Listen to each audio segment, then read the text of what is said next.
Janeiro, Lisboa rolando.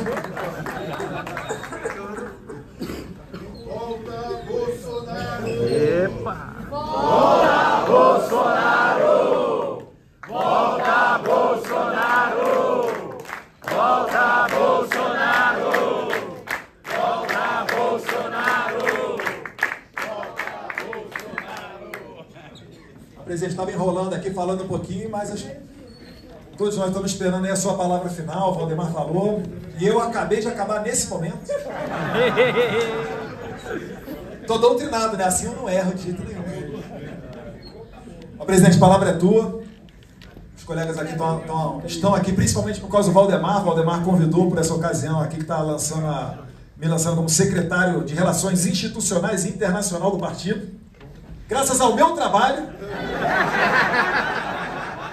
que eu tive 1.840.000 votos.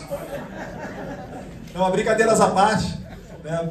Te agradece. Eu estava falando do absurdo também que é não poder estar no mesmo local um presidente de partido e o presidente de honra, né? O principal cabo eleitoral do partido. Mas a gente fica muito feliz de ainda contar com a presença do senhor. Tem mais uns 15 anos aí para gastar, não tem? Carreira aí de bola sola de sapatos? Tem. Só mais 10? Tá tranquilo. Livre de vocês vai ser. Mas, presidente, se quiser dar uma palavrinha aqui, falar alguma coisa, eu estava comentando, comparando a eleição americana, a agenda woke. Não, mas eu terminei. É que ele gosta de pegar inspiração. É capoeira de deputado, ele gosta de pegar inspiração, enquanto o outro está falando, ele fica anotando. Aí depois ele vem falando em cima. Essa daí eu já aprendi também. Mas eu estava pincelando aqui que com a união, né, o Trump, ele estava de braços abertos para todo mundo, inclusive o pessoal que no passado era de esquerda, e ele acabou abraçando nessa campanha eleitoral. São pessoas que inclusive vão ter destaque dentro do governo dele. Eu estava falando do Bob Kennedy, acho que é o mais conhecido, o principal, mas tem vários outros ali.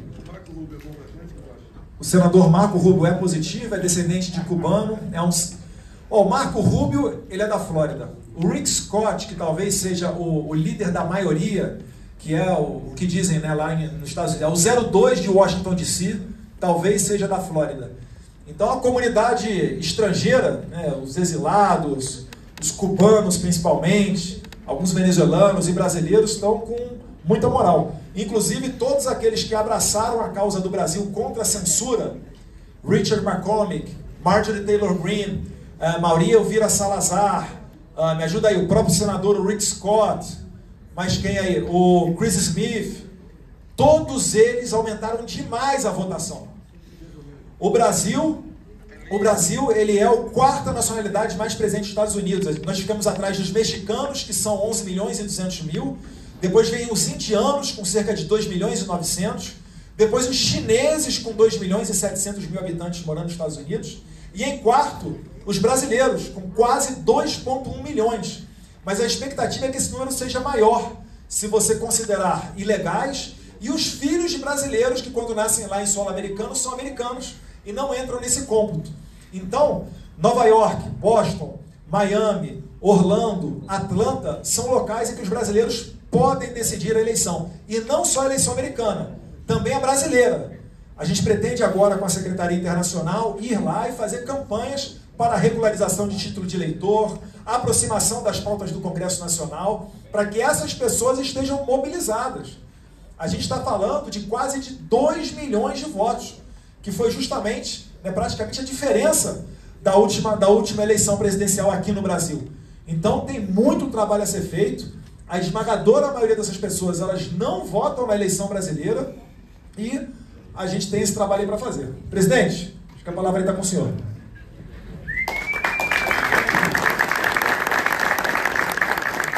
Boa tarde. Cumprimentos a todos. Nós estamos transformando a política pelo Partido Liberal, que está tomando forma, deixou de ser geleia, como outros partidos ainda são, nosso já foi no passado, e o que a gente quer é uma interação com o eleitor. Nós somos, durante a campanha, uma pessoa e depois também a mesma pessoa. Então isso está dando credibilidade para nós. Não teve algo para ferir, mas com toda certeza, proporcionalmente, o nosso partido tem o maior número de votos femininos, dado ao trabalho do PL Mulher por todo o Brasil. Bem, O Eduardo teve alguns dias nos Estados Unidos, eu pedi para ele ficar mais 3 dias lá, tratou de outros assuntos. Por quê? Os Estados Unidos é a maior democracia do mundo, é a maior economia do mundo, é a maior potência militar do mundo, e eles projetam poder. Tem uma passagem minha, eu tive 2 anos com o Trump, um excelente relacionamento, muita coisa pré-acertada. Infelizmente, houve uma catástrofe em 2020 e ele perdeu a eleição lá, que não é o caso de entrar em detalhes aqui, todo mundo tem noção do que deve ter acontecido. E ele passou 4 anos perseguido, ameaça de prisão, e venceu isso. Lógico, a diferença minha para dele é que ele é um bilionário. Eu não sou nada economicamente falando, só essa diferença, mais nada. Ele tem um carinho especial por mim. Você conhece os amigos nos momentos difíceis, tá aí no mundo afora, alguns chefes de Estado, tá, que mantiveram um relacionamento comigo. Como não queria dispensar falar, tendo visto eu ter curtido umas férias com esse pessoal há pouco tempo, e o pessoal queria saber o que estava fazendo lá. Fui lá fazer uma pizza com ele, tá certo? E tudo bem. Então o que acontece? A projeção, a marca do americano que o Trump vem dizendo é a liberdade de expressão. Eu duvido que o Trump, assumindo, o X venha ser bloqueado aqui no Brasil, por qualquer motivo. Agora, uma coisa importante, eu sei o meu lugar. Eu, enquanto chefe de Estado, até fiz uma declaração economicamente falando. Nós estamos nos Estados Unidos como o Paraguai está para nós. Então não é eu sou o presidente igual a ele. Ou você tem humildade e cultiva amizades e busca dias melhores para o seu país, ou você vai viver na pomposidade, achando que nunca vai acabar o mandato de presidente ou de deputado também, ou senador. Bem, o Eduardo tem um bom relacionamento com a família Trump há algum tempo. Quando lá atrás eu cogitei ele ser embaixador, foi um escárnio da imprensa, fritador de hambúrguer, não sei o quê. Mas é inacreditável. Por exemplo, quem me acompanhou na presidência viu o meu relacionamento com o embaixador de Israel, o coronel Shelley. Ele tinha carta branca e entrar falar comigo sem falar com ninguém. E eu dei essa ordem. E ponto final. Assim como alguns outros embaixadores. Porque sempre quem está na portaria ali quer dar uma de galo, né? Não, já pediu audiência, já falou, quem é você? Então a gente fizemos esse bom relacionamento e fica marcado para sempre. Espero ser convidado por ele. Espero, não sei se vou ser convidado ou não, né? Se for, vou peticionar ao TSE para ver se eu posso ir lá acompanhar da esposa, né? Na posse dele. Se não convidar, paciência, tem seus motivos lá. Acredito que seja convidado. Bem, quem vai decidir se eu vou ou não é a Sua Excelência Alexandre de Moraes. Okay?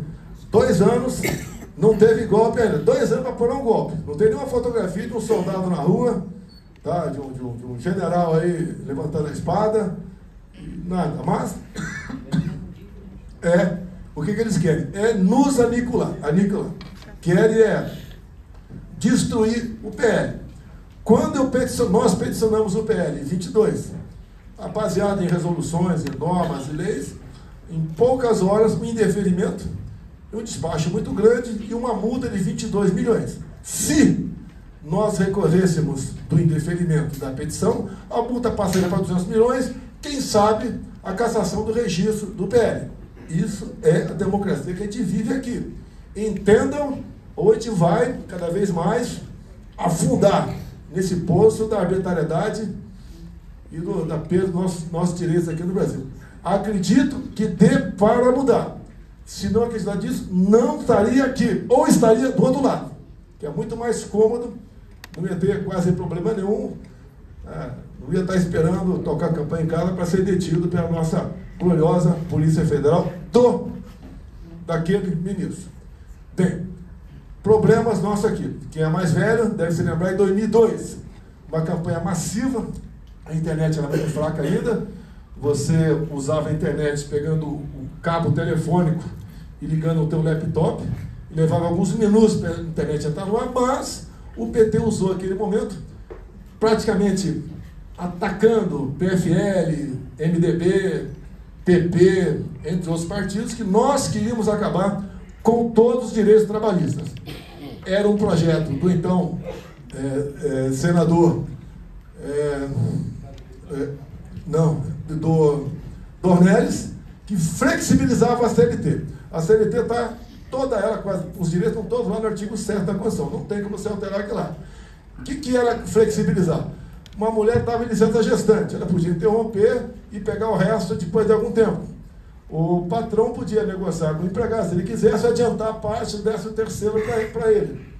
E assim por diante. O PT usou isso como se nós tivéssemos querido acabar com o 13º, fundo de garantia, hora extra, licença gestante, e pegou. Porque o pessoal pegava na internet o nome dos parlamentares, entre eles eu, que havia votado para flexibilizar a CLT, que era uma boa proposta, dizendo que eu queria acabar com os direitos trabalhistas. Até em banheiro público no Rio de Janeiro tinha minha fotografia como o inimigo do trabalhador. Muitos foram abatidos, o PT foi a maior liderança, fez a maior bancada por ocasião das eleições de 2002, e assim sendo, elegeram João Paulo presidente da Câmara. Bem, um tempo depois, o PFL e o MDB, a metade da bancada nossa, tá? Bem, teve um problema depois, João Paulo renunciou, e tivemos eleições. Luiz Eduardo Grignal de um lado, Severino Cavalcante de outro. Luiz Eduardo Grignal, aquele cara da Comissão da Verdade, dos direitos, do desarmamento, quem achava que foi torturado buscava ele por qualquer motivo, ganhava uma pensão sem pagar imposto de renda, e o prêmio ia para o escritório dele. Era esse cara aqui. E um cara, de certa forma, inteligente, advogado do PT. Ele que abafou o caso Celso Daniel. Outro lado, Severino Cavalcante, faleceu há pouco tempo. Era o pai do nepotismo e do clientelismo. E eu vim candidato a presidente para exatamente poder derrotar Luiz Eduardo Grignal. No YouTube está o melhor discurso do Bolsonaro, onde eu dissequei a questão dos direitos trabalhistas, que lá atrás teve o dedo do Luiz Eduardo Grignal. Tanto fomos vitoriosos que no segundo turno, Luiz Eduardo Grignal teve menos votos que no primeiro, Severino acabou sendo presidente da Câmara. Por pior que fosse Severino, era infinitamente melhor que Luiz Eduardo Grignal, o advogado master do PT. Problemas no momento. Estão agindo da mesma maneira que foi na PEC meia dúzia por um. Não adianta você discursar para quem está na ponta da linha, que a maioria não vai entender. Ele acha que ele pode trabalhar 4 dias por semana e tudo bem, o patrão não vai diminuir salário, não vai ter problema nenhum, não vai encarecer o produto, entre outras coisas. Bem, quem está contra isso? Eu te falei com alguns deputados, discursando. Você tem razão, mas você está dando um tiro no pé. Você combate uma picada de cobra com peçonha. Então a PEC está aí, parece que conseguiu assinaturas. Quem quiser botar o peito para fora e fazer a coisa certa, vai se dar mal. E nós que pretendemos fazer uma grande bancada em 26, vamos levar uma pancada. E o PT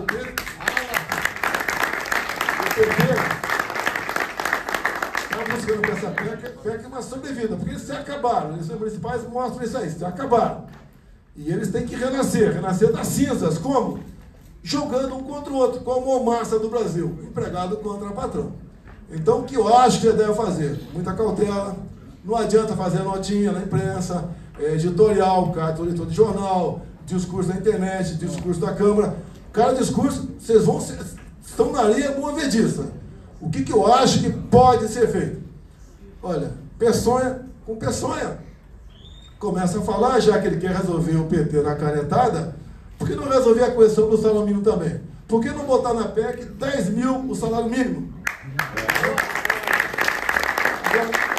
que é mais importante, vocês têm que provocar o chefe do executivo, que é o chefe da esquerda. Ele tem que se pronunciar sobre essa PEC. A PEC tem que ser de autoria dele para resolver esse problema. O que eles pregam é o seguinte: você vai trabalhar menos e ganhar a mesma coisa. E como vai faltar vaga, né? Porque o cara vai trabalhar 4 dias na padaria, alguém tem que suprir os outros dias. Tem que empregar mais gente. Ele tem que ser o pai dessa criança. E resolver a questão de uma vez por todas do salário mínimo. Jogar o abacaxi para ele resolver. E nós sabemos que não é na canetada, não é na votação de uma proposta que a gente vai resolver o problema. Que é mais antigo aqui. Deve ter pego a história da PEC 300. É a mesma coisa a PEC 300. Tá? Que foi uma confusão que quem se mostrava contra apanhava até não querer mais. Havia caravanas de policiais de todo o Brasil para cá. Ou seja, o que é a PEC 300 mais ou menos? O melhor salário naquele tempo era da PM de Brasília, estava aqui. Então os estados que ganhavam aqui, todos iam chegar até o topo, para essa diferença quem ia pagar era a União. Naquela época, estimava-se 50 bilhões por ano a diferença. Hoje seriam 100 bilhões por ano. E toda vez que aumentasse a PM de Brasília, a PM do Rio não ia aumentar, porque essa diferença era coberta pela União. Então essa era a PEC 300, muito bonito no papel, né, como é de casamento de fadas, que ninguém vai ter problema nenhum, vai ver em paz e harmonia e amor a vida toda. Voltamos a essa situação. Com toda certeza alguém deve ter ideia melhor do que a minha. Raciocine, converse, não vão para a provocação, porque, gente, está muito bem hoje em dia por aí, vai acabar sendo vaiado aí até em aeroporto, porque não aderiu à PEC 300, porque está contra, e porque está contra o trabalhador, entre outras coisas. Dá para resolver com inteligência, audácia e jogando a regra do jogo do PT.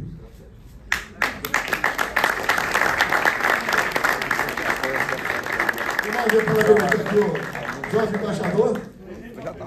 Nós temos um partido realmente que é o partido mais rico do Brasil. Tem o Valdemar da Costa Neto, que não está aqui, deixar bem claro, se alguém estiver gravando aqui, mande o áudio lá para quem disse que eu não posso me encontrar com ele, ok? É mais um esculacho para cima de mim. Como, por exemplo, não posso, já sofri 3 buscas de apreensão, nenhuma por roubar nada, tá? Para buscar passaporte, para buscar cartão de vacina. Porque o meu filho Carlos participava da ABIN Paralela, uma porcaria do programa lá que dá uma... Se tiver alguém com o celular que estiver nesse programa da ABIN, de 100 a 1.600 metros, então pode ser que nenhum de vocês esteja aqui nessa sala no momento. E por que nós queremos saber onde estava tal pessoa em tal lugar? Se o programa não grava nada, não vê nada, só diz se você está numa distância muito grande, tá, entre o que está sendo buscado pelo sistema. Tá? Então, nessa terceira busca e apreensão, a PF chegou às 7h30 da manhã em Mambucaba. Pela primeira vez na vida, vocês estão ouvindo falar 7h30 da manhã, não foi 6 horas. Porque na live, no dia anterior, que deu 500 mil pessoas assistindo, que eu falei que ia pescar, os caras esperaram eu sair para chegar e usar o último tipo de equipamento, até com o rotor-router em esgoto, para saber se eu tinha alguma coisa escondida lá. Não acharam e não vão achar, porque não tem. Os caras querem o motivo para te sacanear, para te constranger. Até naquele dia, falar que eu havia fugido de jet ski. Da minha casa até o ponto, tem que ser carro 200 metros, fugir de jet ski. Falaram que na casa do meu filho Carlos foi encontrado uma laptop da BIM. Não foi na casa dele. Foi na casa de um coronel cuja esposa trabalhava na BIM. E não foi naquele dia que eu importunei baleia, nem engravidei nenhuma baleia lá em Mambucaba também. Essa missão para outro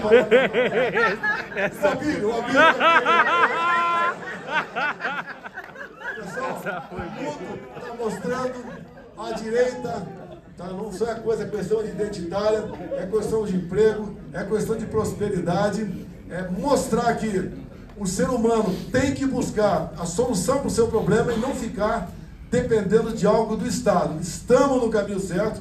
Graças a Deus, Trump foi eleito presidente dos Estados Unidos. Graças a Deus, o Eduardo tem um bom relacionamento com ele. Também tem, melhor que tem ele, para nos ajudar.